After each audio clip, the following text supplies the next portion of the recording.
Hello friends. In my last video I talked about Django class-based view, and during that discussion I said that the different type of class views are available, out of which specifically form view can be used for a wide range of activities.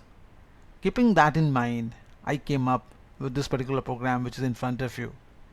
Well, what are you seeing over here? Well, on the left hand side you are seeing a small application which I have developed, and the right hand side you are seeing my mail account.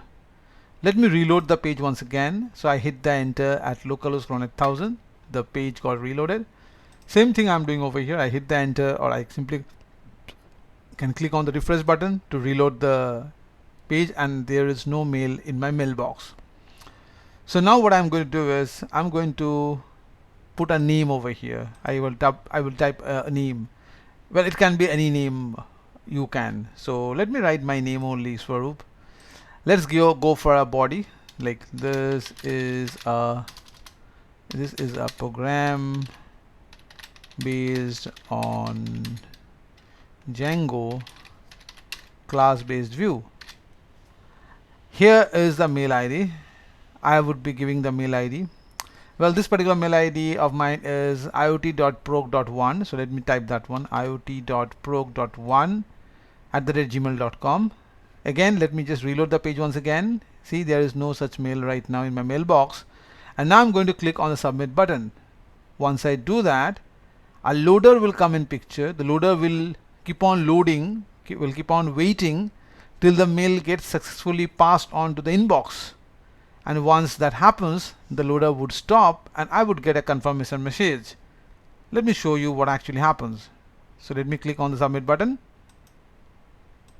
Here the loader works. See, the loader is working.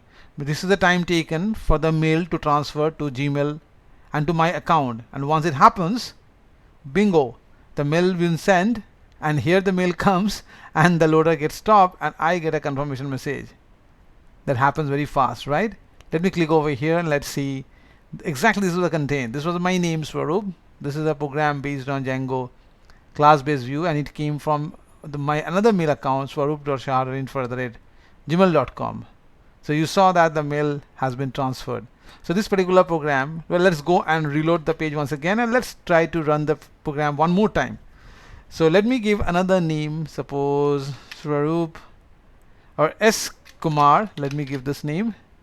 Let's come up with a message. This is my second mail. Okay, simple. And since I'm testing on this particular mail account, so let me give the same account. Here it goes. Let's click over here, and as I click on the submit button, the loader will start on working. See, the loader is working, and it would continue to show the message as long as it takes the time to send the mail.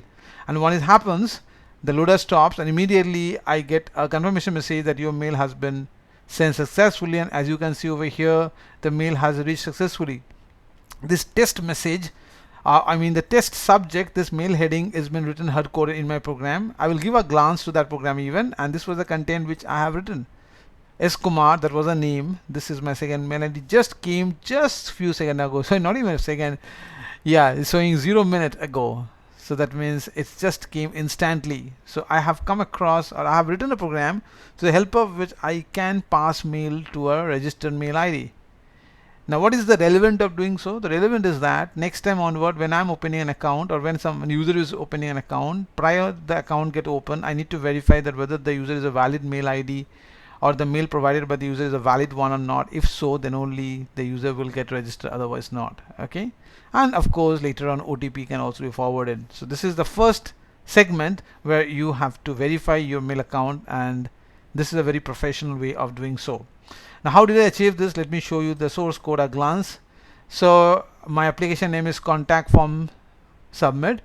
So this is my application name. Let's come to the urls.py, and this is the empty route because my route was localhost:8000. That was my route, localhost:8000. So on reaching over here, it will open my app called my app, and within that the urls.py file. So this is the urls.py, and here is my form view. So this is my form view, which I was saying that this is based on Django class-based view. So here I'm showing you the program. So look over here, when you're working on a mail in context to Django, there are certain predefined classes you have to make use of. SMTP, Simple Mail Transfer Protocol, lib, so that is the module which you need to transfer mail. You have to implement secure for mail transferring. SSL is required, secure socket layer you need to have a certificate to verify that this is an authentic mail. So for that reason, certificate package has to be implemented, and Django provides us a default package called mail message. So these are the 4 relevant module you need in order to implement the mail, or in order to write a program that would be sending mail to a user. And look over here, as I said, I was using on the Django class-based view, there's a form view, and I said on the last program also that if you're working on a form view, you don't need it is basically form view have been created not just dedicated for the database, rather for general purpose. In order to use a database, there are other form views are there which we will come across, and for that reason I'm using the form view over here to show you that you are free to write any kind of general programs. As you can see over here, this is a system function called form valid would be checked that whether your input is valid or not. So over here, and since I'm passing the data from the HTML template, which the last time also I did the same template I'm using over here, so that's the reason I'm not showing you any further. And the data has come from the HTML page instead of form tag. So these are the ways I'm picking up the data, which you saw already over here. They have a 3 DOM element: the name, the text, and the email. So from there, the relevant data has been stored in this particular variables.